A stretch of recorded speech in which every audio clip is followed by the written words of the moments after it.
Hello friends, welcome to voice of Tamizha. இன்னைக்கு என்ன படம் பார்க்க போறோம்னா 2024 சூப்பரான ஹாரர் மூவியா இந்தியாவில் ரிலீஸ் ஆன பர்டோவி மூவியோட ஃபுல் எக்ஸ்பிளனேஷன் தான் நம்ம பார்க்க போறோம். இப்போதான் நம்ம சேனலுக்கு புதுசா விசிட் பண்றீங்கன்னா சப்ஸ்கிரைப் பண்ணிக்கங்க. பக்கத்தில் இருக்கிற பெல் பட்டனை கிளிக் பண்ணி அதுல ஆல் ஆப்ஷன் செலக்ட் பண்ணிக்கங்க. அப்பதான் நம்ம சேனல்ல போடுற எல்லா வீடியோட நோட்டிபிகேஷன் உங்களுக்கு காமிக்கும். மறக்காம இந்த வீடியோக்கு ஒரு லைக் பண்ணிடுங்க. நீங்க போடுற ஒரு லைக் தான் இந்த வீடியோவை மற்றவங்களுக்கு ரெக்கமெண்ட் பண்ணும். வாங்க வீடியோக்குள்ள போலாம். படத்தோட ஓப்பனிங் சீன்ல அமரர் ஊர்தி வண்டியை காட்டுறாங்க. அதாவது இறந்து போனவங்க எல்லாம் ஒரு வண்டியில வச்சு எடுத்துட்டு வருவாங்க. அந்த வண்டி தான் காட்டுறாங்க. இறந்து போன 2 பேர்த்தோட சடலத்தை வண்டியில அப்படி ஹீரோ எடுத்துட்டு வந்துட்டு இருக்கான். எங்க வரானா பக்கத்துல இருக்கிற சுடுகாட்டு தான் வரான். அங்க வந்தவன் இறந்து போன 2 பேர்த்தோட சடலத்தை அவங்க சொந்தக்காரங்கிட்ட ஒப்படைச்சிடறான். அதுக்கப்புறம் அவனை பத்தி அவனே சின்ன வாய்ஸ் ஓவர்ல சொல்ல ஆரம்பிக்கிறான். அதாவது நான் யாரு, எப்படி இந்த இடத்துக்கு வந்தேன், சின்ன வயசுல நடந்த ஒரு விஷயம் கூட என் ஞாபகத்திலேயே கிடையாது. அவளை ஏன் சொல்ல போனா என்னோட அப்பா அம்மா யாரு, அவங்க முகம் எப்படி இருக்குன்னு கூட எனக்கு மறந்து போச்சு. நடக்கிறதெல்லாம் நிஜமா இல்ல கனவான்னு கூட எனக்கு தெரியல. இந்த கேள்விதான் நான் திருப்பி எனக்குள்ளேயே நான் டெய்லியும் கேட்டுட்டு இருக்கேன் அப்படின்னு ஹீரோ சொல்றான். அதுக்கப்புறம் அவனோட வண்டி கதவு மூடலாம் அப்படின்னு சொல்லிட்டு கதவு மூட வரான். பார்த்தா உள்ளுக்குள்ள 2 ஆவி உட்காந்துருக்கு. இந்த 2 ஆவி யாருன்னா இப்ப 2 சடங்குகளை கொண்டு வந்து இறக்குனால அவங்க தான் ஆவியா உட்காந்துட்டு இருப்பாங்க. ஹீரோ நல்லா ஆவிங்களை எல்லாம் பார்க்க முடியும். ஆனா ஹீரோ எதுக்குமே பயப்படாம அப்படியே அசால்ட்டா கதவை மூடிடுறான். அதுக்கப்புறம் அங்க இருந்து கிளம்பி ஊருக்கு ஒதுக்குப்புறமா தான் அவனோட வீடு இருக்கும். அந்த இடத்துக்கு வந்துடுறான். வீட்டுக்கு வந்த ஹீரோ ட்ரெஸ் சேஞ்ச் எல்லாம் பண்ணிட்டு குளிக்கலாம் அப்படின்னு சொல்லிட்டு கிளம்புறான். பார்த்தா அந்த இடத்துக்கு இவனோட வண்டியில வந்த அந்த 2 ஆவிங்களை ஒரு மாதிரி ஏக்கமா நின்று பார்த்துட்டு இருக்கு. உடனே ஹீரோ அவன் வீட்டுக்கு பக்கத்துல நெருப்பெல்லாம் முட்டி சடங்கு பண்ண ஆரம்பிக்கிறான். அந்த இடத்துல அப்படியே சுத்தி சின்ன நிறைய குச்சிங்களை எல்லாம் குத்தி வச்சிருக்கான். அந்த இடத்துல ஒரு பூசணிக்காய் இருக்கு. அந்த பூசணிக்காய் அப்படியே ரத்தத்திலேயே பட்டையை போட்டு விடுறான். இப்ப நம்ம ஹீரோவே பார்க்கறது ஒரு மாதிரி பயங்கரமா இருக்கான். அப்படியே பில்லி சுனியம் பண்ற மாதிரி தான் இருக்கான். ஆனா ஹீரோ ரொம்ப நல்லவன். இந்த ஊர்ல எங்கெல்லாம் ஆவிங்க எல்லாம் மோச்சம் எல்லாம் அப்படி சுத்திட்டு இருக்கோ இவன் கண்ணில் படுற எல்லா ஆவிங்களுக்கும் மோச்சம் கொடுப்பான் இவன். அதுக்கப்புறம் தொடர்ந்து மந்திரவாதிகளை சொல்ல ஆரம்பிக்கிறான். பக்கத்துல தப்புமா இருக்கு, அது எப்படி தட்டிக்கிட்டே தான் மந்திரவாதிகளை சொல்ல ஆரம்பிக்கிறான். கரெக்டா அந்த இடத்துக்கு அந்த 2 ஆவிங்களும் வந்துருது. அதுக்கப்புறம் அந்த ஆவிங்களை நோக்கி கையை நீட்டிட்டு நீங்க 2 பேரும் இறந்துட்டீங்க, இதுக்கப்புறம் இந்த உலகத்துல வாழ்றதுக்கு உங்களுக்கு உரிமை கிடையாது, உங்களோட உலகமான இருளத்துக்கு போயிடுங்க அப்படின்னு சொல்லி சொல்றான். உடனே இந்த 2 ஆவிங்களும் அப்படியே ஆவிங்களோட உலகத்துக்கு போயிடுது. அதுக்கப்புறம் ஹீரோ சடங்கெல்லாம் முடிச்சுட்டு குளிச்சுட்டு கிச்சன்ல சமைச்சிட்டு இருக்கான். அப்ப அவனுக்கு தாதுபா அப்படின்னு ஒருத்தர் கால் பண்றாரு. கால் பண்ண அவரு ஹீரோ கிட்ட நல்லா இருக்கியா, சாப்பிட்டியா அப்படின்னு சொல்லிட்டு விசாரிக்கிறாரு. இப்பதான் சமைச்சிட்டு இருக்கேன் அப்படின்னு சொல்லிட்டு ஹீரோ சொல்றான். என்னடா இவ்வளவு லேட்டா சமைச்சு சாப்பிட்டு இருக்க, சீக்கிரம் சமைச்சு சாப்பிடு அப்படின்னு சொல்லிட்டு சொல்றாரு. சரி என்ன திடீர்னு நீங்க கால் பண்ணிருக்கீங்க அப்படின்னு சொல்லிட்டு ஹீரோ கேட்கறான். சும்மா தாண்டா கால் பண்ணேன், உங்கள்கிட்ட பேசி ரொம்ப நாள் ஆச்சுல, அதனாலதான் உன் ஞாபகமா இருந்துச்சுன்னு கால் பண்ணேன், நீ நல்லா இருக்கீல, உனக்கு எந்த பிரச்சனையும் கிடையாதுல அப்படின்னு சொல்லிட்டு தாதுபா கேட்கறாரு. ஹீரோ தயங்கிட்டு அவனுக்கு வந்த கனவு பத்தி சொல்ல ஆரம்பிக்கிறான். எதை பத்தி சொல்ல ஆரம்பிக்கிறான்னா சின்ன வயசுல அவனுக்கு நடந்த எல்லா விஷயம் மறந்து போயிருக்குன்னு ஹீரோவே சொல்லியிருப்பான். அதை பத்தி தான் கனவு வந்திருக்க மாட்டிருக்கு. அதை பத்தி தான் தாதுபாட்ட சொல்ல ஆரம்பிக்கிறான். நான் கனவுல அம்மாவை பார்த்தேன், அவங்க யாரோ குரு கிட்ட ஏதோ பாக்ஸை பத்தி பேசிட்டு இருந்தாங்க, அதை நான் பார்த்தேன், நல்லாவும் கேட்டேன் அப்படின்னு சொல்லிட்டு ஹீரோ சொல்றான். இதை கேட்ட தாதுபா, நீ நினைக்கிற மாதிரி உங்க அம்மா ரொம்ப வித்தியாசமானவங்க எல்லாம் கிடையாதுடா, அவங்களும் நம்மள மாதிரி சாதாரண மனசங்க தான், அதனால உனக்கு வந்த கனவு சாதாரண கனவு தான் அப்படின்னு சொல்லிட்டு சொல்றாரு. இதை கேட்ட ஹீரோனால ஏத்துக்கவே முடியல. நான் கனவுல அம்மாவை நல்லா தெளிவாவே பார்த்தேன், கண்டிப்பா எனக்கு வந்த கனவு சாதாரண கனவு கிடையாது, எனக்கு அப்படியே நிஜத்துல நடக்கிற மாதிரியே இருந்துச்சு அப்படின்னு சொல்லிட்டு ஹீரோ சொல்றான். நீ அங்க தனியா இருக்கீல, அதனாலதான் உனக்கு இந்த மாதிரி கனவெல்லாம் வருது, அதுவும் இல்லாம நிறைய ஆத்மாக்கள் எல்லாம் உன்னை தேடிட்டு வருது இல்ல, ஏன் அங்க இருந்து கஷ்டப்படுற, என் கூடயே வந்து இருந்துக்கலாம்ல அப்படின்னு சொல்லிட்டு தாதுபா சொல்றாரு. இல்ல நான் இங்க சந்தோஷமா தான் இருக்கேன் அப்படின்னு சொல்லிட்டு ஹீரோ போனை வச்சிடறான். ஹீரோ போனை வச்ச அடுத்த நிமிஷமே தாதுபா வேதாந்த் அப்படின்னு ஒருத்தனுக்கு கால் பண்றான். கால் பண்ணிட்டு ஹீரோக்கு எப்பயும் வர மாதிரி கனவு வந்திருக்கு, ஆனா இந்த டைம் அதுல அக்காவை பார்த்திருக்கான் அப்படின்னு சொல்லிட்டு சொல்றான். அக்கான்னு யார சொல்றானா, ஹீரோட அம்மாவை தான் அக்கான்னு கூப்பிடுவான், அவங்களும் அக்கான்னு சொல்லிட்டு இருக்கான். அதுவும் இல்லாம இந்த டைம் அவனுக்கு அந்த பாக்ஸை பத்தியும் கனவுல வந்திருக்கு, இதான் நமக்கு கரெக்டான டைம் அதை செய்யறதுக்கு அப்படின்னு சொல்லிட்டு தாதுபா இதை பத்தியோ பேசிட்டு இருக்கான். இதே டைம்ல ஹீரோவை காட்டுறாங்க. அவனோட வேலையெல்லாம் முடிச்சுட்டு அவனுக்கு பக்கத்துல ஒரு ரூம் இருக்கும். அங்க வந்து பாக்குறான், நல்லா பிரகாசமா இருக்கு. அந்த ரூம் பாக்கிறதுக்கே மாந்திரிகம் பண்ற ரூமா இருக்கு. அங்க நடுவுல ஒரு பெரிய தூண் இருக்கு. அதுல மாந்திரிகம் பண்றதுக்கு தேவைப்படுற எல்லா பொருளும் இருக்கு. அதெல்லாம் ஹீரோ பாத்துட்டு இருக்கான். அப்பதான் அந்த தூணுக்கு பக்கத்துல பாக்குற ஒரு சின்ன பொண்ணு இறந்து போய் கிடக்குது. இறந்து போய் கிடக்கிற பொண்ணு டக்குன்னு எந்திரிச்சு உட்காருது. ஹீரோ பார்த்து பார்டு அப்படின்னு சொல்லுது. பார்த்தா ஹீரோ டக்குன்னு தூக்கத்துல கண்ணு முழிக்கிறான். இதெல்லாம் ஹீரோக்கு கனவுதான் வந்திருக்கும். இந்த கனவு தான் ஹீரோக்கு அப்படியே அடிக்கடி வந்துட்டு போகும். அதுக்கப்புறம் ஹீரோ வழக்கம் போல குளிச்சுட்டு அப்படியே ரேட்டா வேலைக்கு கிளம்புறான். கிளம்புறதுக்கு முன்னாடி செவுத்துல அவன் அம்மாவோட போட்டோ மாட்டிருக்கு. அது அப்படியே குறுகுறுன்னு கொஞ்ச நேரம் நின்று பார்த்துட்டு இருக்கான். அதுக்கப்புறம் கிளம்பி ஆபீஸ்க்கு வந்துடுறான். ஹீரோட மேலதிகாரி ஹீரோவை கூப்பிடுறாரு. உங்களோட முக்கியமான விஷயம் பேசணும், என் சொந்தக்கார பொண்ணு கொஞ்ச நாளாவே ரொம்ப வித்தியாசமா நடந்துக்கிறா, அதை நாங்க கண்டுபிடிச்சு அவளுக்கு ஏதோ உடம்புலதான் பிரச்சனை அப்படின்னு சொல்லிட்டு நிறைய ஹாஸ்பிட்டலாம் கூட்டிட்டு போயிட்டு வந்தோம், ஆனா எதுவுமே வேலைக்கு ஆகல. அப்பதான் அந்த பொண்ணுக்கு பேய் பிடிச்சிருக்கு அப்படிங்கிற விஷயமே எங்களுக்கு தெரிய வந்துச்சு. இந்த விஷயத்துல உன்னால ஏதாச்சும் உதவி பண்ண முடியுமா அப்படின்னு சொல்லிட்டு கேட்கிறாரு. சார் என்னை மன்னிச்சிருங்க, இந்த மாதிரி பேய் ஓட்டுற வேலைக்கெல்லாம் என்னை கூப்பிடாதீங்கன்னு உங்ககிட்ட நிறைய டைம் சொல்லியிருக்கேன் அப்படின்னு சொல்லிட்டு ஹீரோ சொல்றான். சரி இன்னைக்கு உன்னை கேட்டு 2-3 டைம் ஒருத்தர் கால் பண்ணாரு, அவர்கிட்ட உன் நம்பரை கொடுத்துருக்கேன், அவர் கால் பண்ணாருன்னா பேசிக்கோ அப்படின்னு சொல்லிட்டு சொல்றாரு. அதுக்கப்புறம் ஹீரோ கிளம்பி வெளியே வரான். கரெக்டா இப்ப ஹீரோக்கு ஒரு கால் வருது. கால் பண்ணுவீங்க, ஹீரோட பேரை கரெக்டா சொல்றாங்க. ஆமா நீங்க யாரு, என்னோட பேர் உங்களுக்கு எப்படி தெரியும் அப்படின்னு சொல்லிட்டு ஹீரோ கேட்கறான். என் பேரு சாந்திரம், நான் இன்னைக்கு உன்னை சந்திக்கணும் அப்படின்னு சொல்லிட்டு சொல்றாரு. ஆமா நீங்க யாருன்னு கூட எனக்கு தெரியாது, உங்க பேரை நான் முன்ன பின்ன கேள்விப்பட்டது கூட கிடையாது, நான் எதுக்கு உங்களை பார்க்கணும் அப்படின்னு சொல்லிட்டு ஹீரோ கேட்கறான். இதோ பாரு ஆனந்த், உன்னை சின்ன வயசுல எனக்கு நல்லா தெரியும், உன்னோட அம்மாவையும் எனக்கு நல்லா தெரியும். உங்க அம்மாவுக்கு சம்மந்தப்பட்ட பொருள் என்கிட்ட ஒன்று இருக்கு, அதை உங்கள்கிட்ட ஒப்படைக்கணும் அப்படின்னு சொல்லிட்டு சொல்றாரு. அதுக்கப்புறம் ஹீரோ கிளம்பி அவரோட வீட்டுக்கு வந்துடுறான். அவர் ரொம்ப உடம்பு முடியாம தான் இருப்பாராட்டிருக்கு, அப்படியே படுத்த படுக்கையா இருக்கிறாரு. அதுக்கப்புறம் ஹீரோவை பக்கத்துல உட்கார சொல்றாரு. தாதுபாவையும் ஹீரோவையும் நல்லா தெரிஞ்ச மாதிரியே பேசிட்டு இருக்கிறாரு. ஆமா, உங்களுக்கு எப்படி என்னையும் தாதுபாவையும் தெரியும் அப்படின்னு சொல்லிட்டு ஹீரோ கேட்கறான். உன்னோட அம்மா, நானு, தாதுபா 3 பேரும் ஒரே குரு கீழே தான் சிஷியனா இருந்தோம். அப்ப திடீர்னு ஒரு நாள் உங்க அம்மா இறந்து போயிட்டாங்க. அதுக்கப்புறம் தாதுபாவும் நீ கூட்டிட்டு சிட்டிக்கு வந்துட்டான். கொஞ்ச நாள் அவன் என் கூட தான் தங்கியிருந்தான். அப்பதான் உங்க அம்மாக்கு என்னாச்சு அப்படிங்கிற விஷயத்த நான் கேட்டேன். அவனு என்கிட்ட சொன்னான், ஊர்ல ஒரு பெரிய ஆக்சிடென்ட் ஆச்சு, அதுல உங்க அம்மா அடிபட்டு இறந்து போயிட்டாங்க. அந்த ஆக்சிடென்ட்ல தான் உனக்கும் மண்டையில் அடிபட்டு நீ பழைய விஷயத்தெல்லாம் மறந்து போயிட்டா அப்படிங்கிற விஷயத்த என்கிட்ட சொன்னான். ஆனா எனக்கு அதுல ஒரே குழப்பமா இருந்துச்சு அப்படின்னு சொல்லிட்டு சொல்றாரு. இதுல உங்களுக்கு குழப்பம் இருக்கே, நீங்க அதை நம்பலையா அப்படின்னு சொல்லிட்டு ஹீரோ கேட்கறான். இல்ல, அவ்வளவு பெரிய ஆக்சிடென்ட் சொன்னா, ஆனா உடம்புல ஒரு சின்ன கீழ் கூட கிடையாது. உடம்புல ஒரு சின்ன கீழ் கூட இல்லாத நீ எப்படி பழைய விஷயத்தெல்லாம் மறந்து போயிருப்ப அப்படின்னு சொல்லிட்டு சொல்றாரு. இதை கேட்ட ஹீரோவோ, அப்படின்னா எங்க அம்மா ஆக்சிடென்ட்ல இறக்கல, வேற மாதிரி இறந்துருப்பாங்கன்னு நீங்க நினைக்கிறீங்களா அப்படின்னு சொல்லிட்டு கேட்கறான். நான் அப்படி ஒன்றும் நினைக்கல. நீயும் தாதுபாவும் கொஞ்ச நாள் என் கூட தங்கி இருந்தீங்கல்ல, அப்போ திடீர்னு நீ பயங்கரமாக வழியால் கத்தி கதறுவ.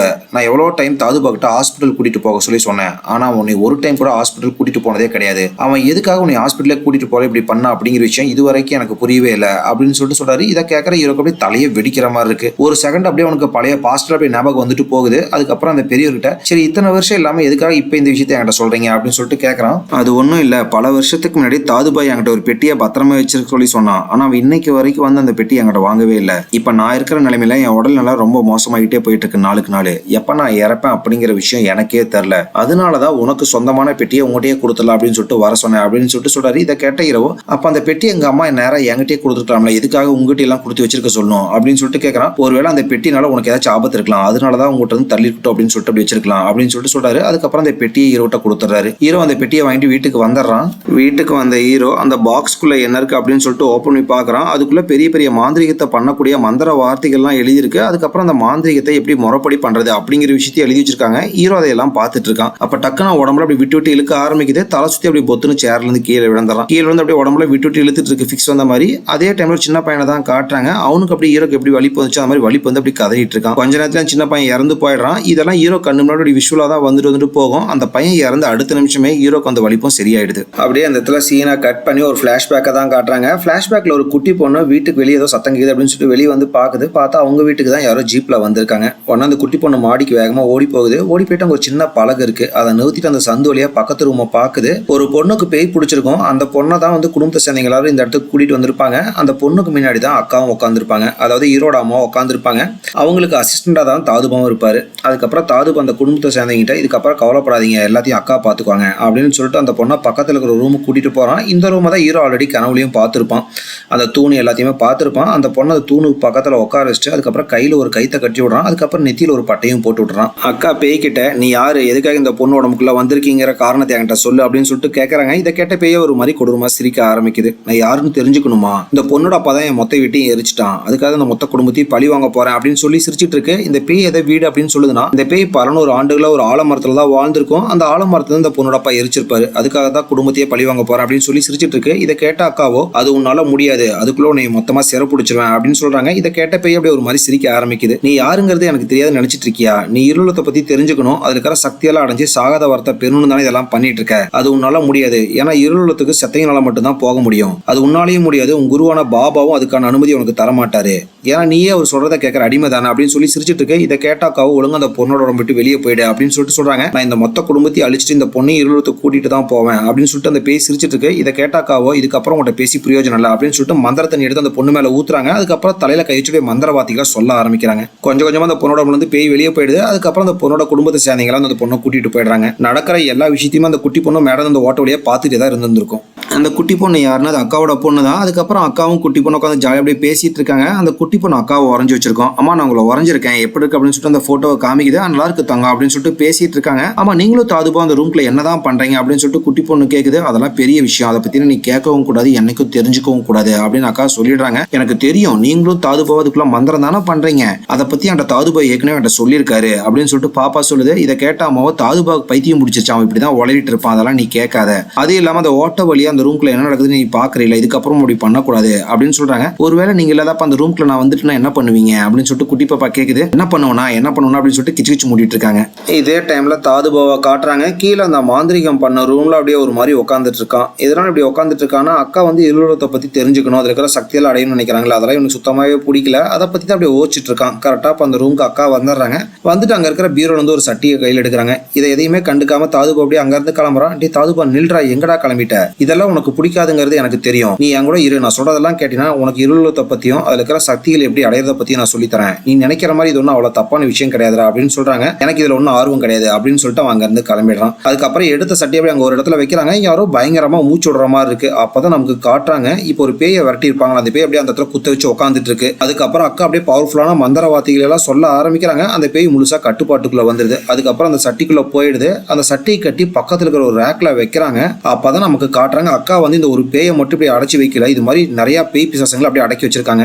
இதையெல்லாம் பக்கத்துல இருந்து பார்த்துட்டு இருக்க தாதுபானாலேயே தாங்க முடியல. ஒரு கட்டத்துல அக்காட்ட வந்து பேச ஆரம்பிக்கிறான். அக்கா நீங்க போற வழி ரொம்ப தப்பா இருக்கு, எதுக்காக பேய் பிசாசங்களை இப்படி பிடிச்சி வச்சிருக்கீங்க, இதெல்லாம் பண்றதுனால குருக்கு தான் கெட்ட பேரு அப்படின்னு சொல்றான். டே நான் இது ஒன்றும் தப்பான காரியத்துக்காக பிடிச்சி வைக்கல, எனக்கு இருளத்தை பத்தி தெரிஞ்சுக்கணும், அதை தெரிஞ்சுக்கணும்னா கண்டிப்பா இந்த பேய்களோட உதவி இருந்தா மட்டும் தான் தெரிஞ்சுக்க முடியும், எப்ப நான் அதை முழுசா தெரிஞ்சுக்கிறனோ அப்பயே இந்த பேய் பிசாஸ் எல்லாம் நான் திறந்து விட்டுருவேன் அப்படின்னு சொல்றாங்க. தாதுபானால எதுவுமே சொல்ல முடியல. உடனே அங்க இருந்து கிளம்பி போயிடுறான். அப்படியே இந்த இடத்துல சீனை கட் பண்ணி பிரசன்ட்ல ஹீரோவை தான் காட்டுறாங்க. ஹீரோ எங்க வந்திருப்பானா சின்ன வயசுல இருந்து அவனை தூக்கி வளர்த்த தாதுபாவை தான் பார்க்க வந்திருப்பான். தாதுபா கிட்ட எங்க அம்மா ஆக்சிடென்ட் ஆகி இறந்துட்டாங்கன்னு சொன்னதெல்லாம் போய் தானே, அப்புறம் இந்த பாக்ஸ் என்னது, இது உங்க கூடயே ஒரு சீடர் இருந்தார்ல, அவரு தான் எனக்கு கொடுத்தாரு, எதுக்காக இத்தனை வருஷமா இந்த எல்லா உண்மையும் என்கிட்ட மறைச்சு வச்சீங்க அப்படின்னு சொல்லிட்டு கேட்கறான். இது எல்லாமே உன்னோட நல்லதுக்காக தான், நீ இதை தெரிஞ்சா கஷ்டப்படுவ அப்படிங்கிறதுக்காக தான் நான் எல்லாம் மறைச்சு வச்சேன் அப்படின்னு சொல்றாரு.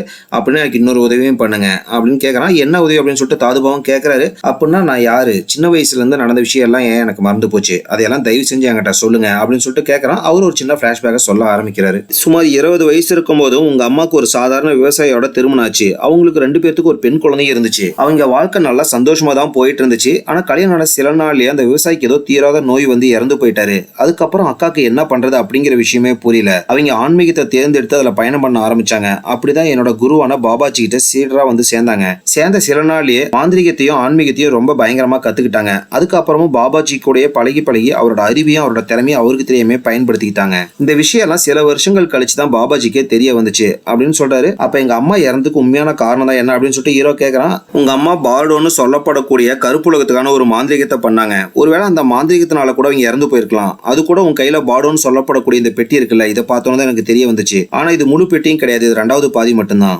முதல் பாதி எங்க இருக்குங்கிற விஷயம் அக்காவுக்கு மட்டும் தான் தெரியும், வேற எதுவுமே உங்க அம்மாவை பத்தி எனக்கு தெரியாது அப்படின்னு சொல்லிடுறாரு. ஹீரோ சரின்னு சொல்லிட்டு அப்படியே கிளம்ப ஆரம்பிக்கிறான். மறுபடியும் தாதுபா ஹீரோவை கூப்பிடுறாரு. ஆமா உனக்கு உங்க அம்மாவை பத்தி நிறைய கனவு வருதுன்னு சொன்னீங்க, அந்த கனவுல பார்டோன்னு சொல்லப்படக்கூடிய இந்த முதல் பாதியோட பெட்டி எங்க இருக்கு அப்படிங்கிற விஷயம் உனக்கு தெரிய வந்துச்சா அப்படின்னு சொல்லிட்டு கேட்கறாரு. ஹீரோ ஓச்சு பார்த்துட்டு அந்த மாதிரி எனக்கு எதுவும் தெரிய வரல அப்படின்னு சொல்றான். சரின்னு சொல்லிட்டு அப்படியே ஹீரோ கிளம்புறான். மறுபடியும் தாதுபா கூப்பிடுறாரு. நான் உனக்கு ஒரு முக்கியமான விஷயம் சொல்றேன், முடிஞ்ச அளவுக்கு இந்த பெட்டி நீ உன் கூட வச்சுக்காத அப்படின்னு சொல்றாரு. ஹீரோ சரின்னு சொல்லிட்டு அப்புறம் வந்து அவர் கையில இந்த பெட்டியை கொடுத்துறான். சரி இந்த பெட்டியை நீங்களே வச்சிருங்க, ஆனா என்கிட்ட சொல்லாம இந்த பெட்டியை நீங்க அழிச்சிடாதீங்க அப்படின்னு சொல்லிட்டு ஹீரோ அங்க இருந்து கிளம்பிடுறான். அதுக்கப்புறம் ஹீரோக்கு ஒரு வேலை வந்துருது. அவன் வண்டி எடுத்துட்டு ஒரு அபார்ட்மெண்ட் கிட்ட வரான். அங்க ஒரு சின்ன பையன் தான் இறந்து போயிருப்பான். அவனோட பணத்தை தூக்கிட்டு வராங்க. அந்த பணத்தை பார்த்தோம் தான் ஹீரோக்கு ஒரு விஷயம் ஞாபகம் வருது. அவன் அந்த பார்டோ பெட்டியை திறந்து இருக்கிற மந்திர பேப்பர்லாம் பார்த்துட்டு இருக்கும்போது அவன் வலிப்பு அந்த மாதிரி பொத்துன்னு விழுந்திருப்பான். அப்ப கூட அவன் கண்ணு முன்னாடி ஒரு சின்ன பையன் அதே மாதிரி வலிப்பு வந்து இறந்து போறதை பார்த்திருப்பான். அந்த இறந்து போன பையனை தான் இப்ப பணமா தூக்கிட்டு வராங்க. இதை பாக்குற ஹீரோக்கு என்ன நடக்குதுன்னே புரியல. அந்த பையனோட ஆன்மா வந்து வண்டியில ஏறிக்குது. ஹீரோ எதையுமே கண்டுக்காம அப்படியே வண்டியை மூடிட்டு வண்டி எடுத்துட்டு சுடுகாட்டுக்கு வந்துடுறான். அந்த பையனோட சொந்தக்காரங்களா இறுதி சடங்கு பண்ணிட்டு அப்படியே அங்க இருந்து கிளம்பிடுறாங்க. அதுக்கப்புறம் ஹீரோ வந்து வழக்கம் போல அவன் வீட்டுல வேலையை செஞ்சுட்டு இருக்கான். அப்ப அந்த பையனோட ஆன்மா வந்து அங்க அப்படி நின்றுட்டு இருக்கு. இதை பார்த்த ஹீரோ வழக்கம் போல அந்த ஆவிங்களுக்கெல்லாம் மோட்சத்தை கொடுப்பான். அந்த சடங்கை பண்ண ஆரம்பிக்கிறான். சடங்கை பண்ணிட்டு பவர்ஃபுல்லான மந்தத்தை எல்லாம் சொல்லிட்டு அந்த பையனோட ஆன்மாவை மோட்சத்தை கொடுத்துறான். அந்த பையன் அப்படியே இருளத்துக்கு போயிடுறான். அதுக்கப்புறம் ஹீரோ வீட்டுக்குள்ள வந்து துணி துவச்சிட்டு இருக்கான். அப்ப அந்த பையனோட வாய்ஸ் கேக்குது, எங்க அம்மாட்ட கூட்டிட்டு போங்க அப்படிங்கிற வாய்ஸ் கேக்குது. என்னன்னு சொல்லிட்டு அனந்து பார்த்தா அந்த பையன் மேலதான் நின்றுட்டு இருப்பான். அந்த பையன் அப்புறம் ஹீரோ கிட்ட வந்துட்டு எங்க அம்மாட்ட கூட்டிட்டு போங்க, எங்க அம்மா நீ தேடிட்டு இருப்பாங்க அப்படின்னு சொல்லி திருப்பி சொல்லிட்டே இருக்கான். ஆனா ஹீரோக்கு புரியாத விஷயம் என்னன்னா, நம்ம மோட்சத்தை கொடுத்து இப்பதான் இந்த பையன் அனுப்பிச்சோம், எப்படி இந்த பையனோட ஆன்மா வந்து இங்க நின்றுட்டு இருக்கு அப்படிங்கிற விஷயம் தான் அவனுக்கு புரியல. ஆனா அந்த பையனும் திருப்பி ஹீரோட பேசிட்டே இருக்கான். ஆமா நீங்க யாரு,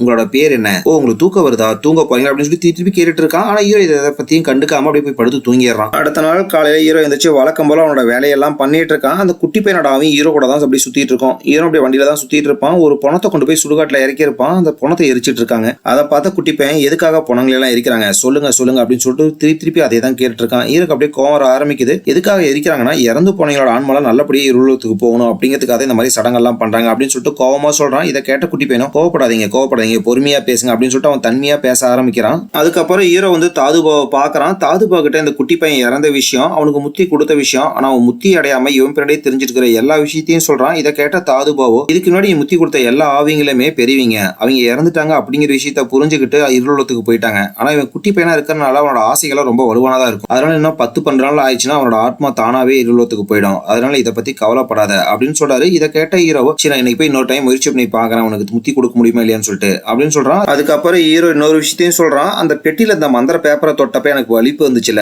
அப்ப என்னோட கண்ணுக்கு முன்னாடி இந்த குட்டி பையனை அப்படி துடிச்சு இறந்து போற மாதிரி நான் பார்த்தேன். ஆனா எதுக்காக அந்த கனவு எனக்கு வந்துச்சு அப்படிங்கிற விஷயமே எனக்கு இது வரைக்கும் புரியல அப்படின்னு சொல்லிட்டு அவன் அப்படியே அங்க இருந்து கிளம்பிடுறான். வீட்டுக்கு வந்த ஹீரோ திருப்பி அந்த சடங்கை பண்ண ஆரம்பிக்கிறான். அவன் எவ்வளவு டைம் அந்த சடங்கை பண்ணாலுமே இந்த குட்டி பையனுக்கு மோட்சத்தையும் அவனால கொடுக்க முடியல. அந்த குட்டி பையன் ஹீரோ கிட்ட கண்டிப்பா எங்க அம்மா என்னை தேடி வருவாங்க அப்படின்னு சொல்லிட்டு திருப்பி அதே தான் சொல்லிட்டு இருக்கான். இதை கேட்ட ஹீரோ எப்படா நீ சொல்ற அப்படின்னு சொல்லிட்டு கேட்கறாரு. எங்க அம்மா என்னை ஒரு நாள் கூட பிரிஞ்சிருந்தது கிடையாது, கண்டிப்பா துடிச்சு போயிருவாங்க, அதனால என்னை கண்டிப்பா தேடி வருவாங்க அப்படின்னு சொல்றான். தேடி வருவாங்க ஆனா இன்னும் கொஞ்ச நாள் ஆகும் அப்படின்னு சொல்றான். ஹீரோ எதை பத்தி சொல்றான்னா கொஞ்ச நாள் கழிச்சு எங்க அம்மா இறந்து இருளத்துக்கு வருவாங்க, அதை பத்தி தான் சொல்றான். ஆனா ஹீரோ என்ன சொல்றான் அப்படிங்கிற விஷயத்தையே புரிஞ்சுக்காத குட்டி பையன் நான் தொலைஞ்சு போயிட்டேன்னா கண்டிப்பா எங்க அம்மா துடிச்சு போயிருவாங்க, அதனால என்னை கண்டிப்பா தேடிட்டு வருவாங்க அப்படின்னு சொல்றான். இதை கேட்ட ஹீரோவோ நானும் தான் தொலைஞ்சு போயிட்டேன், என்னை யாராச்சும் தேடிட்டு வருவாங்க அப்படின்னு சொல்லிட்டு நானும் பாத்துட்டு இருக்கேன் அப்படின்னு சொல்றான். நீங்க தொலைஞ்சு போயிட்டீங்க, ஆமா நீங்க யாரை தேடிட்டு இருக்கீங்க அப்படின்னு சொல்லிட்டு கேட்கறான். நான் யாருங்கிற விஷயமே எனக்கு தெரியாது, அதனால என்னை யாராச்சும் தேடிட்டு வருவாங்க அப்படின்னு சொல்லிட்டு நானும் டெய்லியும் பாத்துட்டு தான் இருக்கேன் அப்படின்னு சொல்றான். அப்படியே இந்த இடத்துல சீனை கட் பண்ணி பிளாஷ்பேக்கை தான் காட்டுறாங்க. பிளாஷ்பேக்ல அக்கா உட்காந்து அவங்க பொண்ணுக்கு தலை சீட்டு விட்டுருப்பாங்க. தாதுபா வேலையெல்லாம் முடிச்சு அப்படியே வீட்டுக்கு வரான். அவனுக்கு பின்னாடி ஒரு குட்டி பையன் நடந்து வந்துட்டு இருக்கான். இதை பார்த்தா அக்காவா யாரும் அந்த குட்டி பையன் அப்படின்னு சொல்லிட்டு கேட்கறாங்க.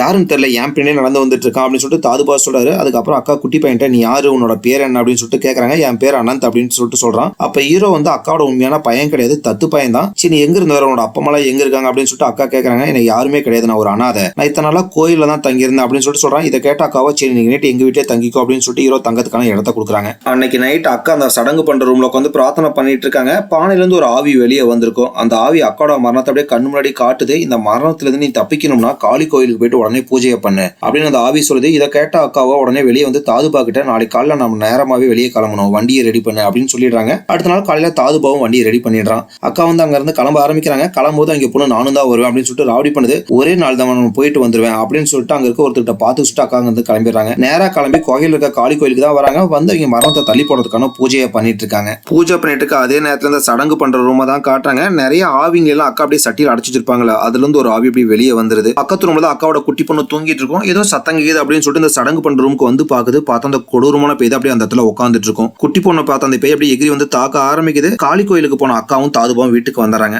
வந்து பார்த்தா ஹீரோ உட்காந்து ஒரு மூலையில அழுதுட்டு இருக்கான். என்னடா இந்த குட்டி பையனுக்கு அப்படின்னு சொல்லிட்டு அக்கா பாக்குறாங்க. சரி நம்ம பொண்ணு எங்க அப்படின்னு சொல்லிட்டு சுத்தி முத்தி தேடி பாக்குறாங்க. அப்ப அந்த சடங்கு பண்ற ரூமுக்கு வந்து பார்த்தா அந்த பொண்ணு அப்படி கொடூரமா இறந்து போய் கிடக்குது. அந்த பேய் அப்படி கொடூரமா தாக்கி இருக்கும். அதுக்கப்புறம் அப்படி இங்க இருந்து தப்பிச்சு போயிருக்கும். இதை பார்க்க அக்கானால தாங்கவே முடியல. இதெல்லாம் பார்க்கற தாதுபானாலையுமே தாங்க முடியல. அப்படியே கதறி அழுதுட்டு இருக்கான். ஏன்னா இந்த பொண்ணை வந்து தன்னோட சொந்த பொண்ணை தான் வளர்த்திருப்பான். அதனாலதான் அப்படியே தாங்க முடியாம கதறி அழுதுட்டு இருக்கான். அப்படியே இந்த இடத்துல சீனா கட் பண்ணி பிரசன்ட்ல ஹீரோவை தான் காட்டுறாங்க. வண்டியில வந்துட்டு இருக்கான். எங்க பார்த்தாலும் அந்த சின்ன பையன் அப்படியே பின்தொடர்ந்து வந்துகிட்டே இருக்கான். ஸ்டார்டிங்ல ஹீரோக்கு இதெல்லாம் பிடிச்சிருக்காது. ஆனா நாளாக இதெல்லாம் அப்படியே பிடிக்க ஆரம்பிச்சிருது. அதுக்கப்புறம் அந்த சின்ன பையன் அப்படியே ஒரு ஆத்தங்கோரமா கூட்டிட்டு போறான். கூட்டிட்டு போய் நின்று பேசிட்டு இருக்கான். அந்த சின்ன பையன் ஹீரோ கிட்ட ஆமா நீங்களும் சின்ன பையனா இருந்தீங்களா அப்படின்னு சொல்லிட்டு கேட்கறான். ஆமா நான் சின்ன பையனா இருந்தேன், ஆனா அப்ப எனக்கு யாருமே ஃப்ரெண்ட்ஸ் கிடையாது, என்னை எல்லாரும் ஒதுக்கி வச்சிருவாங்க அப்படின்னு சொல்லிட்டு ஹீரோ சொல்றான். என்ன உங்களை எல்லாரும் ஒதுக்கி வச்சிருவாங்களா? ஆமா என்னை எல்லாம் ஒதுக்கி வச்சிருவாங்க. அதுக்கப்புறம் நாளாக எனக்கு அதே பழகிருச்சு, இது வரைக்கும் நான் அப்படியே தனியா தான் இருந்துட்டு இருக்கேன் அப்படின்னு சொல்லி சொல்றான். ஆமா நீங்க எப்படி இவ்வளவு பெரிய ஆளா நீங்க அப்படின்னு சொல்லிட்டு கேட்கறான். நாளாக நம்மளுக்கு வயசாக ஆரம்பிக்கும், வயசாக நம்மளும் வளர்ந்துருவோம் அப்படின்னு சொல்லிட்டு ஹீரோ ஜாலியா அப்படியே பேசிட்டு இருக்கான். அப்படியே நாட்கள் நிகழ்ந்து ரெண்டு பேரும் ஜாலியா பேசிட்டு இருக்காங்க. ஒரு நாள் ஹீரோ அப்படியே வீட்டுல உட்காந்து புக் படிச்சிட்டு இருப்பான். அந்த குட்டி பையன் அப்படியே டேபிள் உட்காந்துட்டு இருப்பான். சரி அவங்க மடியில கொஞ்சம் நேரம் படுத்துக்கிட்டோம் அப்படின்னு சொல்லிட்டு அந்த குட்டி பையன் கேட்கறான். ஹீரோவும் சரின்னு சொல்லிடுறான். அதுக்கப்புறம் அந்த குட்டி பையன் அப்படியே மடியில படுத்துக்கிறான். ஹீரோ அப்படியே நீ விட்டு இருக்கான். அப்படியே நாட்கள் நெகுது. அப்படியே ரெண்டு பேத்துக்குள்ள அப்படியே நெருக்கம் அதிகமாயிடுது. அப்படியே ஒரு நாள் நைட்டு ஹீரோ உட்காந்து அப்படியே பாத்திரத்தை விளக்கிட்டு இருக்கான். அப்ப அவனுக்கு பக்கத்துல இருக்கிற படிக்கல அப்படியே ரத்தம் பொலன்னு வலிஞ்சு வந்துட்டு இருக்கு. என்னடா இது அப்படின்னு சொல்லிட்டு போய் ஹீரோ அங்க பாக்குறான். பார்த்தா தூரமா அந்த குட்டி பையன் நின்றுட்டு இருக்கான். என்ன என்னை உனக்கு அடையாளம் தெரியல அப்படின்னு சொல்லிட்டு அவன் அங்க வந்து ஓடி போயிடறான். ஏன்டா இவன் இப்படி பேசுறான் அப்படிங்கிற விஷயமே ஹீரோக்கு புரியல. அப்படியே மேலே ஏறி போய் பாக்குறான். பிளாஷ்பேக்ல ஒரு குட்டி பொண்ணு இறந்து போயிருக்கும்ல, அந்த பொண்ணு அப்படியே இங்க உட்காந்து அப்படியே செவுத்துல ஏதோ கிரிக்கெட் இருக்கு. ஹீரோ அதை அப்படியே பார்த்துட்டு இருக்கான். அந்த குட்டி பொண்ணு ஒரு பக்கம் கையை நீட்டுது. என்னடா கையை நீட்டுது அப்படின்னு சொல்லிட்டு திரும்பி பாக்குறான். பார்த்தா அந்த இடத்துல ஒரு சாத்தான் அப்படியே ரெண்டு கொம்பெல்லாம் வச்சுட்டு அப்படியே கையில பெட்டி வச்சு நின்றுட்டு இருக்கு. ஒருவேளை இதுதான் அந்த பார்டோவோட ஃபர்ஸ்ட் பாதியா இருக்கும். அப்படியே ஹீரோ டக்குன்னு தூக்கத்துல வந்து கண்ணு முழிக்கிறான். இதெல்லாம் ஹீரோக்கு அப்படியே கனவாதான் வந்துட்டு இருக்கும். தூக்கத்துல வந்து கண்ணு முழிச்சவன் அந்த குட்டி பையன் அப்படியே தேடி பாக்குறான். எங்க தெரியல அந்த குட்டி பையனோட ஆவியை காணோம். ஹீரோ அந்த குட்டி பையன் ரொம்ப நாள் அப்படியே சந்தோஷமா இருந்திருப்பாங்க. அதனால ஹீரோக்கு அந்த குட்டி பையன் இல்லாம இருக்கவே முடியல. அந்த இடத்துல நிறைய குட்டி பசங்க எல்லாம் விளையாண்டு இருப்பாங்க. ஒரு குட்டி பையன் சட்டை போடாம விளையாண்டு இருப்பான். ஒருவேளை அந்த குட்டி பையனா இருப்பான் அப்படின்னு சொல்லிட்டு பக்கத்துல போய் பாக்குறான். அது பார்த்தா வேற ஒரு பையன். அதுக்கப்புறம் ஹீரோ அந்த குட்டி பையனை எங்கெல்லாம் போனாங்களோ அந்த இடத்துக்குலாம் ஹீரோ போய் பாக்குறான். எவ்வளவுதான் போய் பார்த்தாலுமே அந்த குட்டி பையனோட ஆத்மாவை இவனால பார்க்கவே முடியல. அதுக்கப்புறம் ஹீரோ கிளம்பி தாதுபாவை பார்க்க வரான். தாதுபா கிட்ட அந்த குட்டி பையனோட ஆத்மா மறைஞ்சு போன விஷயத்தெல்லாம் சொல்றான். சொல்றான். இதை கேட்ட தாதுபா எதுவுமே ரியாக்ட் பண்ண மாட்டேங்கிறாரு. நான் உங்கள்கிட்ட ஏற்கனவே சொல்லியிருந்தேன், 12 நாள் கழிச்சு அந்த பையனோட ஆத்மா மறைஞ்சு போயிரும் உங்கள்கிட்ட சொல்லியிருந்தேன். ஒருவேளை 12 நாள் ஆயிருக்கும், அதனால அவனோட ஆத்மாவும் மறைஞ்சு போயிருக்கும். நல்ல வேலையா நீ எந்த பிரச்சனையும் மாட்டிக்காம தப்பிச்சிட்ட அப்படின்னு சொல்றாரு. இல்ல அந்த பையன் ரொம்ப நல்ல பையன், அவன் எனக்கு எந்த தொந்தரவும் கொடுக்கல. அந்த பையன் என் கூட இருக்கும்போது எனக்கு ஒரு குழந்தை இருந்தா எந்த உணர்வு வருமோ அந்த உணர்வு எனக்கு வந்துச்சு அப்படின்னு சொல்றாரு. இதை கேட்ட தாதுபாவை என்னடா லூசு மாதிரி உளறிட்டு இருக்க, அந்த பையன் ஆல்ரெடி இறந்து போயிட்டான், உன் கூட இருந்தது ஒரு ஆத்மா தான், திருப்பி அந்த ஆத்மாக்கு இது உங்கள்கிட்ட வந்துச்சுன்னா அது கிட்டத்திலே சேர்த்திக்காத அப்படின்னு சொல்றாரு. ஹீரோவும் சரின்னு சொல்லிடுறான். சரி, அந்த சின்ன பையனோட ஆத்மா உங்கள்கிட்ட பார்டோவை பத்தி ஏதாச்சும் கேட்டுச்சு அப்படின்னு சொல்லிட்டு தாதுபா கேட்கறாரு. அந்த சின்ன பையனோட ஆத்மா எதுக்காக என்கிட்ட பார்டோவை பத்தி கேட்கணும் அப்படின்னு சொல்லிட்டு ஹீரோவும் கேட்கறான். அதுக்கப்புறம் தாதுபா சமாளிக்கிறதுக்கு நீ சாப்பிட்டியா, இந்த சாப்பிடு அப்படின்னு சொல்லிட்டு சாப்பிட கொடுக்குறாரு. ஹீரோ சாப்பிட்டு முடிச்சதுக்கு அப்புறம் இந்த ரூம் எல்லாம் சுத்தி பார்த்துட்டு இருக்காங்க. ஒரு கபோர்டு ஓப்பன் ஆயிருக்கு. அந்த கபோர்டுக்குள்ள ஒரு பேப்பர் இருக்கும், அதை எடுத்து பார்த்துட்டு இருக்கான். அது மாந்திரிகம் பண்ற விஷயமெல்லாம் நம்ம எழுதிருக்கு. இது எல்லாமே தாதுபாவும் தூரத்துல இருந்து பார்த்துட்டு இருப்பாரு. என்னடா பண்ற அப்படின்னு சொல்லிட்டு கேட்கறாரு. அதுக்கப்புறம் ஹீரோ சமாளிக்கிறதுக்கு நான் தீப்பெட்டி எடுக்க வந்தேன் அப்படின்னு சொல்லிட்டு சமாளிச்சிட்டு இருக்கான். ஹீரோக்கு என்ன நடக்குது அப்படிங்கிற விஷயமே புரியல. ஸ்டார்டிங்ல ஒரு உடம்பு இல்லாத ஒருத்தர் போய் பார்த்திருப்பாங்க, அவரை போய் பார்க்க போறான். அவர் ஹீரோ கிட்ட உன்னோட கேள்விக்கெல்லாம் பதில் கிடைக்கணும்னா வேதாந்தா அப்படின்னு ஒரு சாமியார் இருக்காரு, அவரை போய் பாரு, உன்னோட கேள்விக்கான பதில் எல்லாம் கிடைக்கும் அப்படின்னு சொல்றாரு. அதுக்கப்புறம் ஹீரோ கிளம்பி அவரை பார்க்க போறான். ஹீரோ வேதாந்தங்கிற சாமியாரை பார்க்கறதுக்காக அவர் தங்கி இருக்கிற மடத்துக்கு வந்துடுறான். சாமியார் ஹீரோ கிட்ட நீ யாரு, எதுக்காக இங்க வந்திருக்க அப்படின்னு சொல்லிட்டு கேட்கறாரு. என்னோட பேர் ஆனந்த், நான் யாருங்கிற விஷயம் உங்களுக்கு தெரியாது, ஆனா என்னோட அம்மாவான அக்காவை உங்களுக்கு தெரியும் நினைக்கிறேன் அப்படின்னு சொல்லிட்டு ஹீரோ சொல்றான். நல்லாவே தெரியும், இப்ப என்கிட்ட இருந்து நீ என்ன தெரிஞ்சுக்கணும் அப்படின்னு சொல்லிட்டு சாமியார் கேட்கறாரு. எனக்கு பார்டோவை பத்தி தெரிஞ்சுக்கணும் அப்படின்னு சொல்றான். பார்டோவா, அதை பத்தி நீயா இப்ப தெரிஞ்சுக்கணும் அப்படின்னு சொல்லிட்டு சாமியார் கேட்கறாரு. இல்ல எனக்கு சில நாட்களாவே அந்த பார்டோவை பத்தி கனவு வந்துட்டு போகுது அப்படின்னு சொல்லிட்டு ஹீரோ சொல்றான். அதுக்கப்புறம் சாமியார் ஹீரோவை பக்கத்துல இருக்கிற ஒரு ரூம் கூட்டிட்டு போறாரு. கூட்டிட்டு போய் அங்க ஒரு இடத்த காட்டாரு. இந்த இடத்துல தான் பல ஆண்டுகளுக்கு முன்னாடி நாங்க பார்டோட ஃபர்ஸ்ட் பாதியை பாதுகாத்துட்டு இருந்தோம். எங்களோட குருவான பாபாஜி எங்கிட்ட கொடுத்து பாதுகாக்க சொன்னாரு. நாங்களும் பாதுகாத்துட்டு இருந்தோம். திடீர்னு இந்த இடத்துக்கு 2 தலை கொம்பு வச்ச ஒரு சாத்தான் வந்துட்டான். வந்துட்டு அந்த பெட்டி இங்க தூக்கிட்டு போயிட்டான். எங்களுக்கு என்ன பண்றதுனே தெரியல. நாங்களும் எவ்வளவோ தேடி பார்த்தோம், எங்களால அந்த பெட்டியை கண்டுபிடிக்கவே முடியல. அந்த பெட்டி யாருகிட்ட இருக்கோ இங்க இருளத்தோட சத்தியை பெற முடியும், அது மூலியமா சாகாத வார்த்தையுமே பெற முடியும். இதுக்குதான் உங்க அம்மாவான அக்காவும் ஆசைப்பட்ட அவளுக்கு என்னாச்சு அப்படிங்கிற விஷயமே நம்ம யாருக்குமே தெரியல. இப்ப எங்களுக்கு இருக்கிற கடைசி நம்பிக்கை நீ மட்டும்தான். ஏன்னா உனக்கு மட்டும் தான் அந்த பார்டோவை பத்தி கனவு வந்துட்டு போகுது. அதனால உன்னால மட்டும்தான் அந்த பார்டோட ஃபர்ஸ்ட் பாதியை கண்டுபிடிக்க முடியும். இந்த விஷயம் அக்காவான உங்க அம்மாக்கும் தெரியும். அதனால யாரையும் நம்பிராத. ஏன்னா உங்க அம்மா உன்னை சுத்தியே இருக்கலாம், ஏன் யாராச்சும் ஒருத்தரோட உருவத்துல கூட இருக்கலாம். அதனால யாரையுமே நம்பிராத அப்படின்னு சொல்றாரு. ஹீரோவும் சரின்னு சொல்லிடுறான். சரி, எப்பயாச்சும் உங்க அம்மா உங்க இருக்கிற மாதிரி ஃபீல் பண்ணி பாத்திருக்கியா அப்படின்னு சொல்லிட்டு கேட்கறாரு. ஹீரோ படத்தோட ஸ்டார்டிங்ல சொல்லியிருப்பான், எங்க அம்மா யாருங்கிற விஷயம் எனக்கு தெரியாது, ஆனா இங்க என் கூட இருக்கிற மாதிரி ஃபீல் பண்ணிருக்கேன் அப்படின்னு சொல்லிட்டு சொல்லியிருப்பான். அதுக்கப்புறம் சாமியார்ட்ட நான் ஃபீல் பண்ணிருக்கேன் அப்படின்னு சொல்லிட்டு அவன் அங்க இருந்து கிளம்பிடுறான். ஹீரோ கிளம்புன அடுத்த நிமிஷமே சாமியார் தாதுபாக்கு கால் பண்றாரு. நம்ம எதிர்பார்த்த மாதிரியே ஹீரோக்கு இப்ப அந்த பெட்டி எங்க இருக்குது அப்படிங்கிறது கனவுல வர ஆரம்பிச்சிச்சு. இதான் சரியான நேரம், அந்த சடங்கை பண்ணி எப்படியாச்சும் அந்த பெட்டி இருக்கிற இடத்த கண்டுபிடிச்சு அதை கைவசப்படுத்து அப்படின்னு சொல்றாரு. தாதுபாவும் சரின்னு சொல்லிட்டு போனை வச்சிடறான். அதுக்கப்புறம் அந்த சாமியார் எப்படி அந்த வழிமுறையை பண்றது அப்படின்னு சொல்லிட்டு ஒரு பேப்பர்ல வரைஞ்சு கொடுத்துருப்பாரு. அதையெல்லாம் அப்படியே தாதுபா பார்த்துட்டு இருக்கான். கரெக்டா அந்த இடத்துக்கு ஹீரோ வந்துடுறான். தாதுபாவோட வீட்டுக்கு வந்த ஹீரோ அந்த சாமியார் என்ன சொன்னாரோ ஒன்னு விடாம அப்படியே தாதுபா கிட்ட சொல்லிடுறான். இதை கேட்ட தாதுபாவோ அப்படின்னு நீ கொஞ்சம் எச்சரிக்கையா இருக்கணும், அக்கா உருவத்தை மாத்திட்டு உங்க கூட இருக்கிறதுக்கான வாய்ப்பு அதிகமா இருக்குது. கொஞ்ச நாள் உங்க கூட ஆதிங்கிற ஒரு குட்டி பையனோட ஆவி சுத்திட்டு இருந்துச்சுல, ஒருவேளை அக்கா தான் உருவத்தை மாத்தி அந்த பையனோட ரூபத்துல கூட வந்திருக்கலாம். இதுக்கப்புறமா அந்த குட்டி பையன் உங்ககிட்ட வந்தானா நீ கிட்டேயே சேர்த்திக்காத அப்படின்னு சொல்றாரு. ஹீரோவும் சரின்னு சொல்லிடுறான். அதுக்கப்புறம் தாதுபா அந்த பார்டோங்கிற பெட்டியை பத்தி ஹீரோட்ட சொல்ல ஆரம்பிக்கிறாரு. அந்த பார்டோங்கிற பெட்டிக்குள்ள இருக்கிற மந்திர பேப்பர் மூலியமா ஒரு மனசனால மரணத்தையே ஜெயிக்க முடியும், அது மூலியமா அவன் சாகாத நிலையை அடைய முடியும் அப்படின்னு சொல்றாரு. அப்படியே நமக்கு ஒரு சின்ன பிளாஷ்பேக்கை காட்டுறாங்க. லாஸ்டா பிளாஷ்பேக் எங்க முடிஞ்சிருக்கும்னா, அந்த அக்காவோட குட்டி பொண்ணை சட்டிக்குள்ள அந்த பேய் அப்படியே கொடூரமா கொண்டிருக்கும். அதை பார்த்தா அக்கானாலே தாதுபானாலே தாங்கி இருக்கவே முடியாது. அப்படியே உட்காந்து ஃபீல் பண்ணிட்டு இருக்காங்க.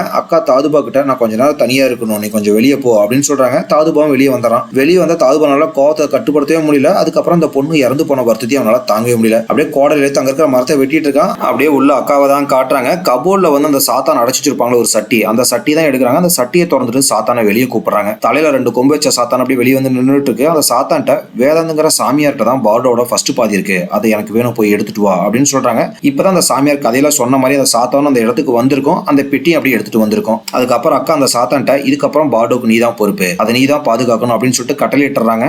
அதுக்கப்புறம் அக்கா அந்த பார்டோங்கிற பெட்டிக்குள்ள இருக்கிற மந்திர பேப்பர் எடுத்து இருக்கிற மந்திர வார்த்தைகள் எல்லாம் படிக்க ஆரம்பிக்கிறான். அதை படிக்க அவளுக்குள்ளேயே ஒரு ஆசை வருது. இறந்து போன தன்னோட பொண்ணுக்கு உயிர் கொடுக்கணும் அப்படின்னு சொல்லிட்டு ஆசை வருது. அதுக்கு பலியாட ஹீரோவை தான் பயன்படுத்துறா. அந்த மாந்திரிகம் பண்ற ரூம்ல நடுவில் ஒரு பில்லர் இருக்கும்ல, அதுல ஒரு பக்கம் ஹீரோவையும் இன்னொரு பக்கம் தன்னோட பொண்ணையும் கட்டி போட்டிருக்கா. அந்த பில்லரை சுத்தியும் ஆட்டோட ரத்தம், கோழியோட ரத்தம், எலுமிச்சை பழம், பூசணிங்க அப்படின்னு சொல்லிட்டு பூஜைக்கு தேவையான எல்லா பொருளையும் வச்சிருக்கா. முன்னாடி அந்த மந்திர பேப்பர் எல்லாம் வச்சுட்டு அப்படியே ஓமத்தை வளர்த்து அப்படியே மந்திரத்தை சொல்ல ஆரம்பிக்கிறா. அந்த மந்திரத்தை சொல்லும் போது அவளே சுயநிலை கிடையாது. அப்படியே கண்ணெல்லாம் ஒரு மாதிரி வெள்ளை கலர் ஆக ஆரம்பிக்குது. அப்படியே மேல பார்த்துட்டு ஒரு உடம்புல ஒரு மாதிரி ஆட்ட ஆரம்பிக்கிறா. அவ மந்திரத்தை சொல்ல அப்படியே கட்டி போட்டுருக்க ஹீரோ அப்படியே துடிக்க ஆரம்பிக்கிறான். பயங்கரமா கத்துறான். இந்த சத்தத்தை வெளியிருக்க தாதுபாக்கும் கேக்குது. உடனே தாதுபா கதவை திறந்து உள்ள வரலான்னு பாக்குறான். பார்த்தா கதவு பூட்டிருக்கு. அக்கா என்ன பண்ற, உடனே கதவை திற அப்படின்னு சொல்லிட்டு எவ்வளவு கூப்பிடுறான். ஆனா அக்கா கதவே திறக்க மாட்டேங்கிறா. ஒரு வழியா கதவை உடச்சு உள்ள வந்துறான். உள்ள வந்து பார்த்தா ஹீரோவையும் அந்த பொண்ணை வச்சு மாந்திரிகம் பண்ணிட்டு இருக்கா. இதை பாக்குற தாதுபா அந்த அக்காட்ட போய் கெஞ்ச ஆரம்பிக்கிறான். அக்கா ஒழுங்கா இதெல்லாம் நிறுத்தி, இதெல்லாம் தான் தப்பு, அந்த சின்ன பையனுக்கு ஏதாச்சும் ஆயிட போகுது அப்படின்னு சொல்லிட்டு எவ்வளவோ கேஞ்சாலும் ஆனா அக்கா நிறுத்தாம தொடர்ந்து மந்திரத்தை சொல்லிட்டே இருக்கா. ஹீரோவை காப்பாற்றணும் அப்படின்றதுக்காக அங்க சடங்குக்கு வச்சிருக்க எல்லா பொருளையும் அப்படி தூக்கி போட்டு உடச்சான். கடைசி ஒரு பெரிய சட்டி எடுத்து அங்க நெருப்பு எரிஞ்சிட்டு இருக்கும்ல அதுலயே போட்டு உடச்சு விட்டுறான்.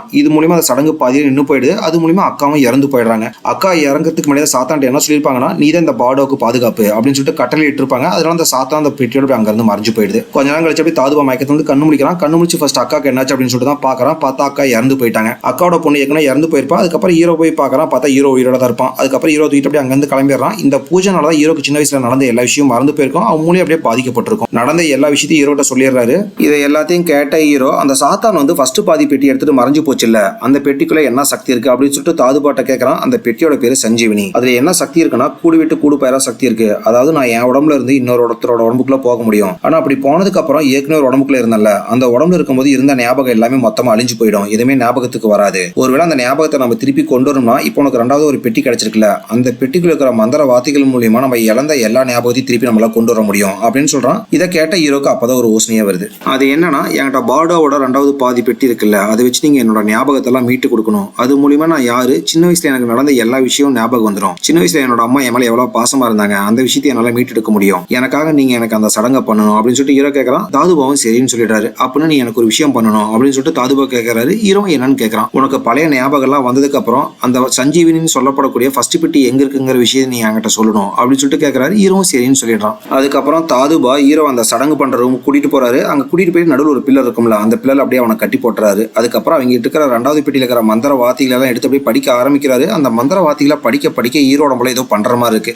அப்படியே வழியெல்லாம் துடிக்க ஆரம்பிக்கிறான். பயங்கரமா அப்படியே கத்துறான். ஒரு வழியா வெற்றிகரமா அந்த சடங்கை முடிச்சிடறாங்க. இப்ப வரைக்கும் ஹீரோக்கு அந்த பழைய ஞாபகம் வந்துச்சு இல்லையான்னு தெரியல. ஹீரோ அப்படியே மயக்கம் போட்டுறான். அப்படியே அன்னைக்கு நைட் ஆயிடுது. தாதுபாவோட வீட்டுல கரண்ட் போயிடுது. தாதுபா விளக்கெல்லாம் பேத்திட்டு ஹீரோ அந்த சடங்கு போடும்போது தூணுகிட்ட மயக்கம் போட்டிருப்பான்ல, அவனை பார்க்கலாம் அப்படின்னு சொல்லிட்டு தூணுகிட்ட வந்து பார்க்கறான். பார்த்ததுல ஹீரோவை காணோம். டே எங்கடா போயிட்டு அப்படின்னு சொல்லிட்டு தேட ஆரம்பிக்கிறான். பார்த்தா அவன் வீட்டுக்கு நடுவில் தான் நின்றுட்டு இருப்பான். ஆனா பார்க்கறதுக்கு ரொம்ப வித்தியாசமா நின்றுட்டு இருக்கான். உடம்புல சால்வியெல்லாம் போத்திருக்கான். நெத்தில ஒரு பெரிய பொட்டு வேற வச்சிருக்கான். தாதுபா பக்கத்துல வந்ததுக்கப்புறம் ஹீரோ அப்படி புரியாத மாதிரியே பேச ஆரம்பிக்கிறான். அதுக்கப்புறம் ஒரு மனசனுக்கு பழைய ஞாபகங்கள் எவ்வளவு முக்கியங்கிறது இப்பதான் எனக்கு புரியுது தாதுபா. நான் ஒரு விஷயம் சொல்லட்டுமா, நான் மட்டும் அன்னைக்கு அந்த பார்டோ சடங்கை பண்ணும்போது நீ பாதிலே தடுக்காம இருந்தா இந்த பிரச்சனை இவ்வளவு பெருசா வளர்ந்துருக்காது. நீ ரொம்ப பெரிய தப்பு பண்ணிட்ட. ஆனாலும் கவலைப்படாத, இப்பதான் நான் வந்துட்டேன்ல, அந்த பிரச்சனை நான் சரி பண்ணிடுறேன். என்ன ஒண்ணு, நீ என்கிட்ட இருந்து அந்த ரெண்டாவது பெட்டி வச்சு முன்னாடியே என்னோட ஞாபகத்தெல்லாம் திருப்பி கொண்டு வந்திருக்கணும். ஒருவேளை நல்லபடியா இப்ப சடங்கையும் முடிச்சிட்ட, நீ நல்லா இருக்கணும் அப்படின்னு சொல்லிட்டு தலையில கை வச்சு ஹீரோ ஆசீர்வாதம் பண்ணிட்டு ஒரு மாதிரி வித்தியாசமான பாவனையில் அப்படி ஹீரோ நடந்து போயிட்டு இருக்கான். இப்பதான் நமக்கு படத்திலே செம பெரிய ட்விஸ்டா ரிவீல் பண்றாங்க. அக்கா எதுக்காக அன்னைக்கு அந்த பார்டோ சடங்கா பண்ணிருப்பாங்கன்னா, ஹீரோ உடம்புல இருக்கிற மொத்த ஞாபகத்தை அழிச்சிட்டு இறந்து போன தான் பொண்ணோட ஆத்மாவை அந்த உடம்புக்குள்ள கொண்டு வரணும் அப்படின்னு சொல்லிட்டு தான் சடங்கையே பண்ணிருப்பாங்க. அதை தான் தாதுபா பாதியிலே வந்து அடிச்சு உடச்சு அப்படியே சடங்கை நிறுத்தியிருப்பான். அதனால என்ன இருக்கும்னா, ஹீரோ இறந்து போயிருப்பான், அக்கா அந்த சடங்குல இறந்து போயிருப்பாங்க.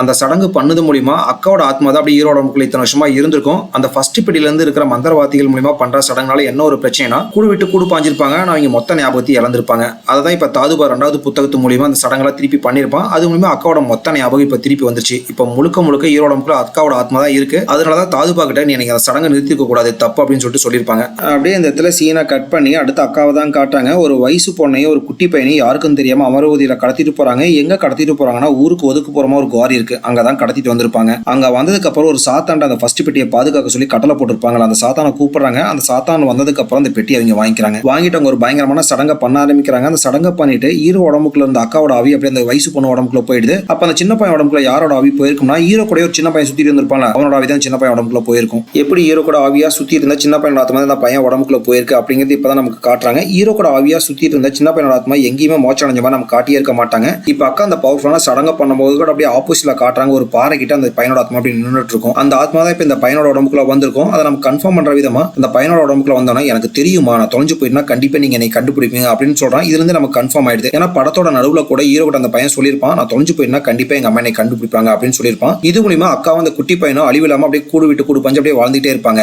அப்படிங்கிற மாதிரி இந்த படத்தை முடிக்கிறாங்க. பாய் பாய் மக்களே, மறக்காம இந்த வீடியோக்கு லைக் பண்ணுங்க. நீங்க போடுற ஒரு லைக் தான் இந்த வீடியோவை மத்தவங்களுக்கு ரெக்கமெண்ட் பண்ணும்.